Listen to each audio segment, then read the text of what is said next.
So are you trying to figure out how you can repurpose your content and make it scale? And that's just a really hard challenge. Well, you know what? It's a big challenge for everybody. Well, I've got some great tips that I'm going to share with you on today's episode on how to do that as you set up your plans for 2020.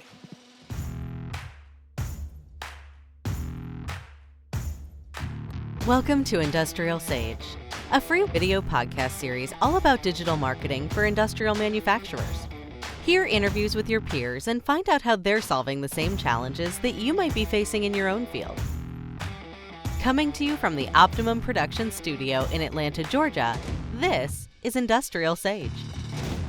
So today, we're going to talk about how to really scale your content and to be able to repurpose it. And this can be specific to video or other things. I will talk a lot about video because, well, we are kind of all about video.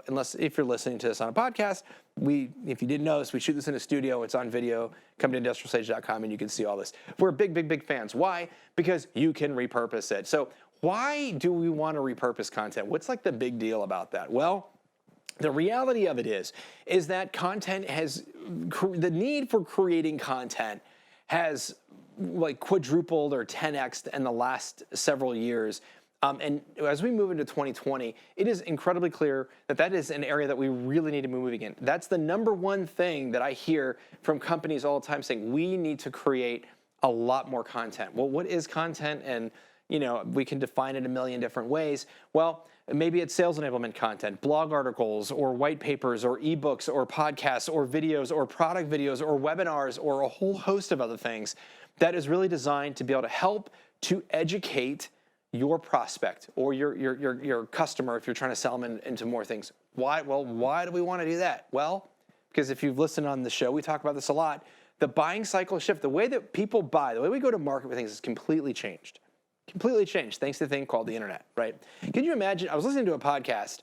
I was listening to who was it? It was Gary Vee. So if you're not, if you don't Gary Vaynerchuk, take a look, take a listen. He's got tons of content king.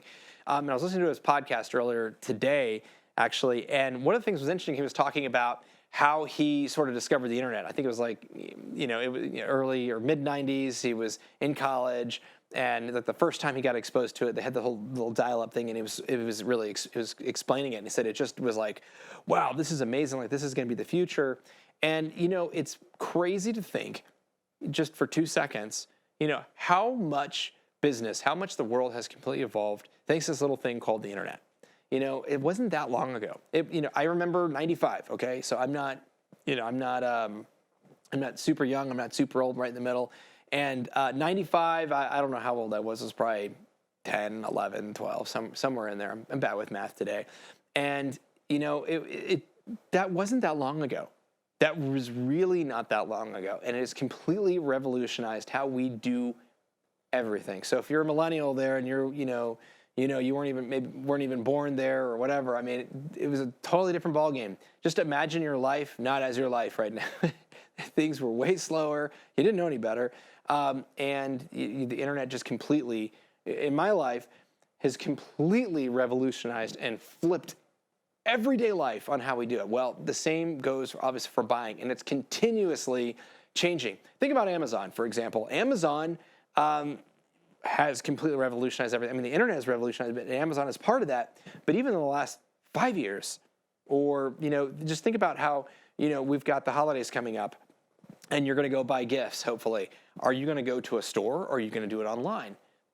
That is a conversation that we did not have 10 years ago. It was, oh, well, yeah, you have to go maybe you could buy a few things online, but it wasn't as prolific as it is now. So we are all now predisposed to pulling out our phone and being able to buy something and maybe in 2 days have it. We have information at our fingertips and we want what we want, when we want it, how we want it, on what device we want it. This is why we need lots of content, because it's the informational age that's on demand. Your buyers, your prospects, your customers are accustomed to buying online. They want information to the challenges that they are seeking out right now. And it doesn't matter whether it's a consultative sale that is going to take years and it's a multi-million-dollar deal and it's going to take lots of influencers and a lot of consulting and discovery, and it doesn't matter. Or if it's a product that somebody can go buy, it's an MRO product or something you're buying, online or what have you. When people have a challenge or a need or a problem, they're going to go look for it online. Ergo, why you need content. We are self-educating ourselves around that challenge that we have that you hopefully can solve for them. And if you don't have content online to educate and to be there to really facilitate that sale, or at least the beginning piece of that sale, then guess what? They're going to move on because they want that information and we want it like that. We want it now. So the need for content is huge. So long gone are the days of, it still happens, but bringing around samples, the big box in the back of the car and, putting them around and doing the whole dog and pony for 3 or 4 hours. I remember, this frustrates me as a millennial. Like, I can't tell you, like, if you are in the window space or any home services, you sell into that space, you got dealers in there, you need to completely do away with this because this is really frustrating as a millennial. You go to try buy windows or doors, okay, for your house. And, hopefully it's changed. The last time I bought windows and doors for my house was, I don't know, I want to say it was 3 years ago, but it probably was more like 8 or 9. Let's be honest. We bought our house and, we needed to get new windows. We needed to get some new doors. And we did our due diligence, wanted to bring in 3 people to kind of weigh prices and all that good stuff. And man, it was the worst experience I ever had. Maybe not ever, but it was a super bad experience. Why was it, man? They came in and they had like a 3-hour-long pitch. Well, these are the best, and it was pretty much all the same thing, right? Oh, these are the best windows ever, and you can do this, and now we can step on our windows, and now let me ask you about the, and it was this whole process that was just like, oh my gosh, like this is not, like I just want to go online and get my information quickly, and then we kind of go from there. Like, why do we have to make this so painful? Hopefully they've changed that now. Same thing now. People want their information when they want, how they want. I want to be able to go online and be able to ask the questions that I want and be able to get that information quickly and not have to dedicate 9 hours. I legit had to dedicate 9 hours of my time to buy these freaking windows and doors that I was like, really? I have better things to do with my time. To be honest with you, sorry, that's pissed off Danny, venting about buying. That's millennial. But here's the thing, that's how millennials are thinking, and that's how we're all really thinking. To be honest, I mean you don't want to sit. Do you really want to sit through that? Is that a good experience for you? No. So we need to make sure that we have a good experience for our customers. So this is a really long explanation on why more content, and then we're going to get to how you can repurpose it, right? So this is why we want it. The other thing that I wanted to put in is that just the way that we're consuming content it's happening at a breakneck pace. So you used to be able to put something up socially once a week or whatever. Now we need to be putting up multiple pieces of content up every single day. So Gary Vee, another guy, if you don't listen to him, great stuff. I really, really like what he says. And one of the things that he was talking about, this is actually from a keynote address that he gave at Adweek. I believe this was a couple weeks ago. I listened to this episode the other day. And what he was talking about, and granted, he was talking to the B2C community. We're B2B, but he was talking to B2C. We know B2B does follow B2C, and it's getting even closer every single day. But that they have a huge need to take the amount of content that they're producing and to 10x it and 50x it. And even by doing that, that's still not going to be sufficient. Like we can consume so much more. So the need to create more content is huge. Now, there's a big opportunity right now. Not everyone's doing it. Actually, most people are not doing it.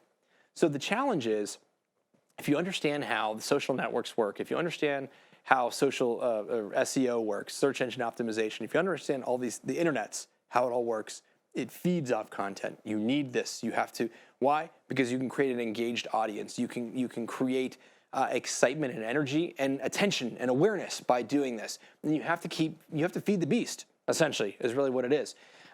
So you need more content is the bottom line, and you need a lot of it.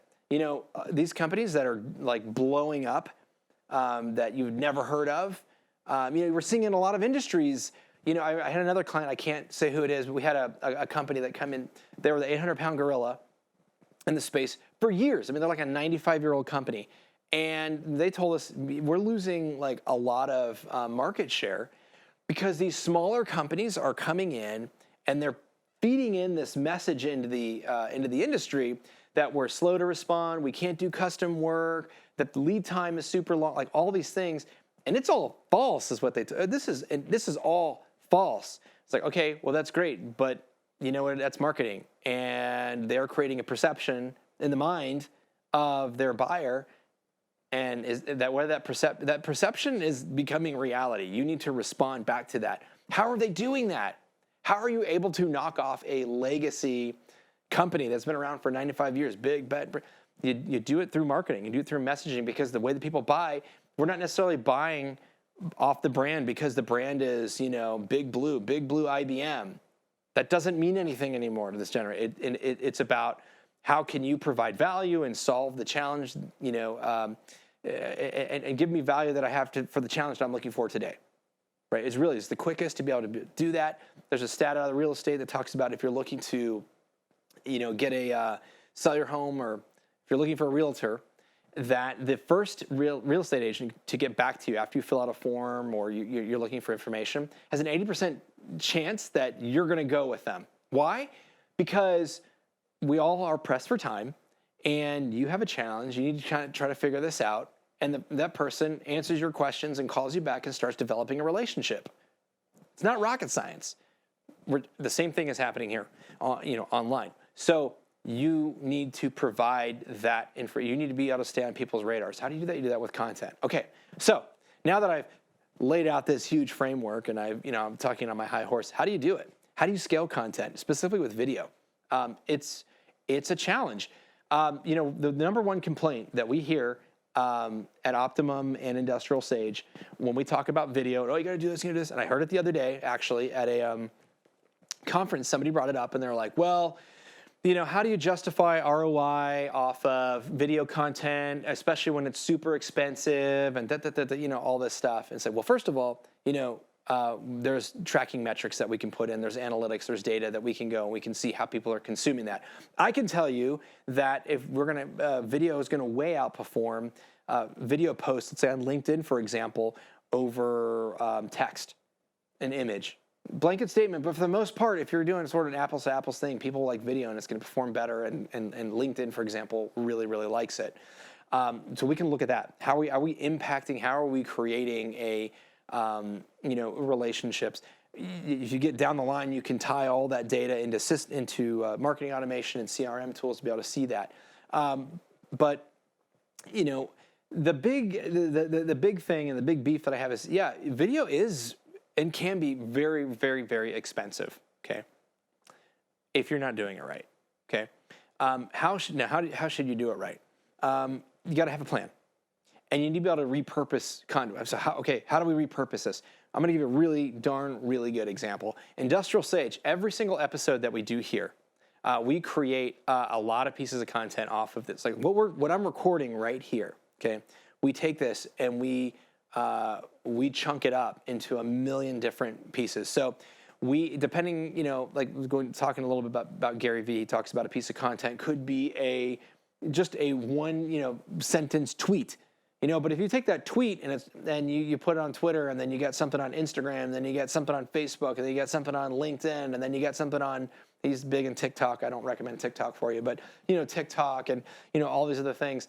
Guess what? That's 6 or 7 different pieces of content there. Okay, when you start thinking about that, we're like, well, that's not too bad.